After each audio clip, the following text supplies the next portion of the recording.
What's up, everybody? Happy Tuesday. Hope all you're having a great day so far. Getting into this episode of GH. I like part of this episode, certain parts of it. Elizabeth, in my opinion, Elizabeth is the last person who should be having an issue forgiving somebody. You know what I'm saying? After all the crap that she's done pulled over the years, I mean, this woman has told 100 lies 100 times over. You know what I'm saying? Like, and people have forgiven her, you know? So she's the last person who should be judging Franco, anybody for that matter. You know what I'm saying? I understand she's upset that he didn't trust her enough to tell her the truth. I get that. You know what I'm saying? She has every right to be upset about that. But she should also be more quick to forgive, seeing as how she's done way worse than him. You know what I'm saying? Like, Franco, yeah, he told a lie, but his lie didn't drag out for months and months and months. Some of her lies that she told over the years dragged out for many months, some a year. You know what I'm saying? And people still forgave her. You know, like, they still forgave her. So I'm glad that she finally came to her senses after having her conversation with Drew that, you know, she should forgive. You know what I mean? Like, when you took those marriage vows, that was for better or for worse. And sometimes what people got to understand is when you get married, sometimes worse is bad as hell. You know? I love the conversation that her and Franco had because Franco was very blunt with her. He was very honest. He told her he cannot promise her that there won't be bad days in their marriage and stuff like that. He can't promise her that. Nobody can promise that. You know what I'm saying? Nobody can promise that everything is always going to be rainbows and sunshine and peaches and cream. Like, you can't promise that. Y'all gonna go through y'all ups and downs. That's marriage. You know what I'm saying? That's relationships, period. You ain't even got to be married. You know, you could be boyfriend and girlfriend. You still going to have your rainy days. That's just what it is. You know what I'm saying? It's called being an adult. You know, that's what happens. You know, you got to take sometimes the good with the bad. It is what it is. You know, Elizabeth should know all this. This isn't her first marriage. This isn't her first relationship. You know, look at everything she went through, in her relationship with Jason. Look at everything she went through in her relationship with Lucky. I mean, she went through 2 marriages with him. You know, she went through 2 marriages with Rick Lansing. And those marriages, sometimes, you know, they were bad. They had their good days, but they had a lot of bad. So I respect the fact that Franco, you know, told her, like, I can't promise that, you know, we're not going to have bad times. You know, I can't promise that. But he did say, you know, he's never going to intentionally hurt her, but you can't promise somebody that you're not going to hurt them, period. You know, you're just not intentionally going to do it.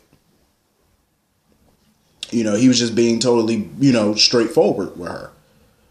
And being in the situations that she's been in before, she should understand that. You know, she's hurt people. People have hurt her. You know, you just got to, you know, roll with it. You know, marriage is not easy. She should know that. You know. But all in all, they finally worked that out. Thank God. But I did like the conversation Cam had with Franco because Cam, you know, he's been having a hard time with Franco being his stepdad and stuff like that. My thing is, and let me tell you something. I've said this before. Cam has a right to feel the way he feels about Franco. He definitely does. He has that's his prerogative. You know what I mean? What Franco has to understand is people keep judging him based off of things that he did in the past, which they're always going to do. People are going to do that forever, you know, because you can't expect people to forgive and forget. You know what I mean? Can't expect that. You know, you really can't. I mean, some people can forgive, but a lot of people are not going to forget. You know, I commend Franco for staying on a straight path. You know, he's been helping Liz with her sons, and I respect that. But people are always going to bring up his past. You know, he's done a lot of horrific things in his past, and that's something people are just not going to get over. So he has to realize that. You have to build trust within people, within the community that you live in. So I totally get where Cam is coming from. You know what I'm saying? Like, as much as I get sick of hearing Cam whine about Franco, especially to like Oscar and stuff like that, especially with Oscar going through what he's going through, it gets annoying. But trust me, I get where he's coming from. So Franco, he just has to understand that Cam, it's going to take some time for him, but I think they'll work it out. I like that. I like, it took me a while to get used to Franco and Liz being together, but I've liked the little family unit that they've created. I've grown to like it. So anyway, I totally feel bad for, I do like the friendship though that he's made with Drew. I like that as well. Franco does need a friend, because everybody else in Port Charles ain't feeling him, so he got to have some type of friend. So it's cool that, him and Drew are cool and they can hang out and talk, and Drew can give him advice and stuff like that and be there for, be like a sounding board for him and Elizabeth and stuff like that. I think that's cool. So moving on from that, I feel bad for Oscar. Speaking of, where the hell is Monica? You know what I'm saying? I want to see more Monica and stuff like that. She should definitely be more a part of this Oscar situation with his tumor and stuff. I want to see more of her because, this is her grandchild. It's kind of odd that she's not there, seeing as how not only that's his grandmother, but she's chief of staff. She should definitely be there when he gets these, updates and stuff about his tumor. So basically, Dr. Randolph came in and told him that his tumor is growing.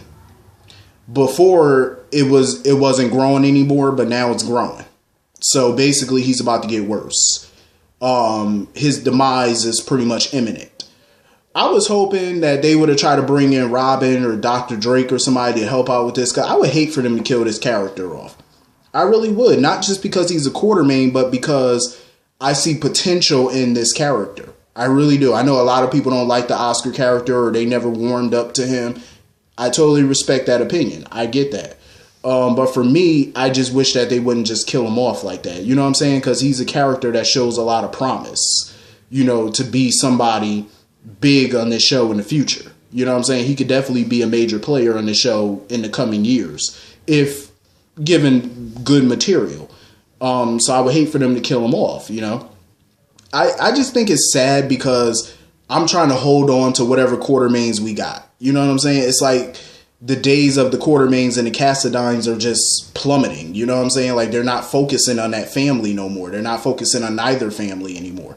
And it's sad, so whatever Quartermains we have left, Cassadines, I want to hold on to them, It just sucks that we're seeing that both families diminish, Valentine, he just irks my soul sometime, but I just want to see the Cassadines back in full form, villains. And I just want to see the good banter between the Quartermains, but we're not getting those things, which sucks.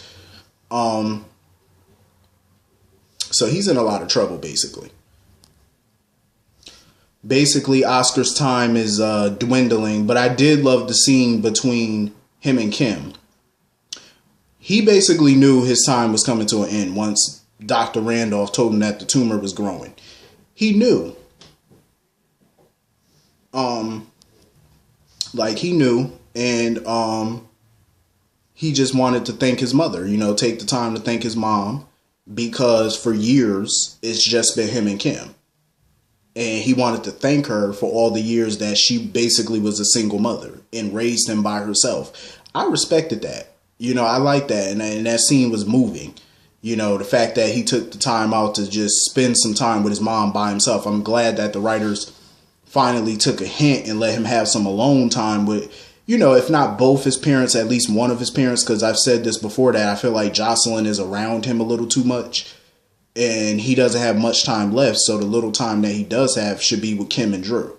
You know what I'm saying? So I'm happy that he got that alone time with Kim. Just like when they were in Niagara Falls at the hospital, he got that alone time with Drew. You know what I'm saying? Because I think that's very important. For them to get that special QT time with their son before time runs out. It just sucks, to see another kid. And even though he's a teenager, he's 16, I still consider him a kid, See another kid killed off, I think that's pretty messed up. Hopefully they can save him in time. Hopefully. That's just my hope. So anyway, moving on from that. Julian and Kim, I like their chemistry. I'm still iffy on their relationship. I really am. I do like the chemistry, but I can't help it. I'm an Alexis Julian fan. I'm like one of them children, that be on this show and they want their parents back together. That's how I feel about Alexis and Julian. I want them back together. I mean, I can't help it. I tried to move on from it, but it's hard. That chemistry that him and Alexis had, that heat, it was crazy. And he, to me, seemed like a good match for her, minus the whole knife to the neck. But anyway, moving on from that. Anna, Alex, Finn. I didn't care for that scene. I love seeing Alex and Anna together, but I didn't care for that scene because I do feel like Alex is toying with her. She could have easily revealed what she knew about the memories and stuff, what memories were whose, and but she just wants to toy with Anna. You could see the little devilish smirk on her face. She was definitely enjoying it, that she knew some information that Anna didn't know. So she was going to milk it for whatever it's worth. Hopefully, because I've been hearing rumors that Alex is really Robin's mother. Hopefully that's not true. Hopefully it's a different child, and we all know who I'm talking about. I'm just saying, like, one can hope.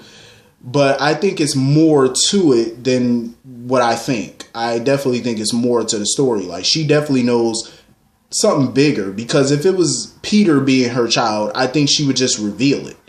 You know what I'm saying? Why not? You know what I mean? So I definitely think it's a little more to it, more complicated, because she keeps trying to get Anna to leave it alone. Like, she's stalling, acting like she don't want to tell her, but keep building up suspense like she's about to, and then she pulls back. So it's something major going on that she just don't want to talk about. It's something major. Hopefully. That's my thinking on it. I loved the scene with Carly and Ava. I really did.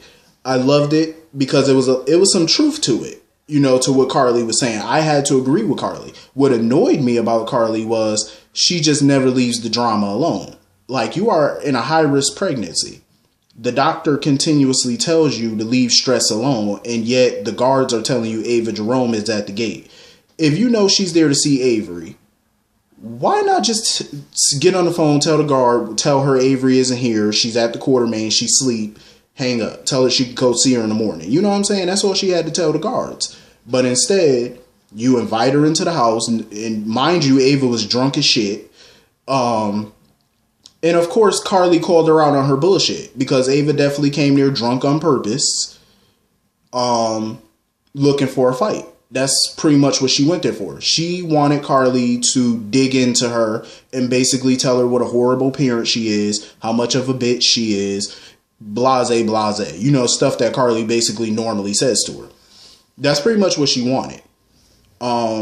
But I'm glad Carly didn't want to play that game with her. Carly was like, because Carly knew what she came there for. That's why she was like, I'm not even going to play in your hand. She's like, I'm not going to do that. Because the thing about Carly is, Carly can annoy you, but at the same time, as much as she hates her, she's not happy that she lost the child. You know what I'm saying? Because Carly knows how that feels. Carly lost more than one child. Yeah, she lost Morgan, but she also lost 2 other unborn children to miscarriages.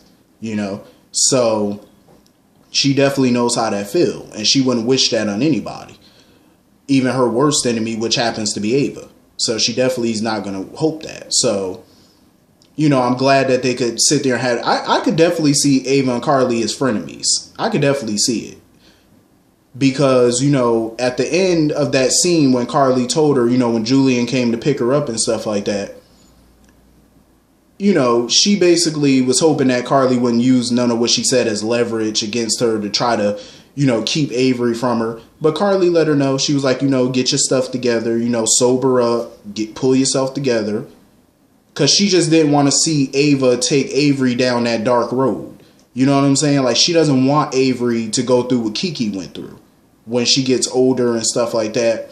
You know, learn from your mistakes, basically. So she told her, you know, sober up, get your shit together, and I won't use it against you, but I will keep it as leverage. Basically, the fact that she came over there drunk, acting a fool, and all that stuff, you know.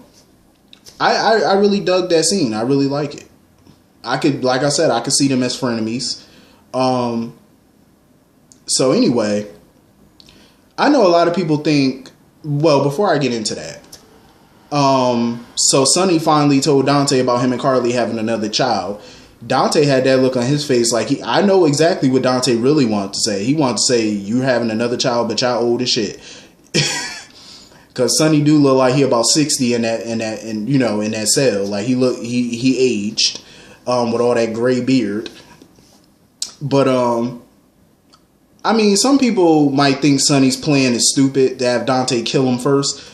But obviously he has a plan to get up out of there. I don't blame Sonny. I mean, they have limited resources in Turkey, and you got to think on your feet. You know, you got to think quick on your feet. So Sonny came up with the only option. You have to kill me before Raj can get the chance. So they're going to make it look like Sonny's dead. So that way Raj wouldn't get the opportunity to kill Sonny.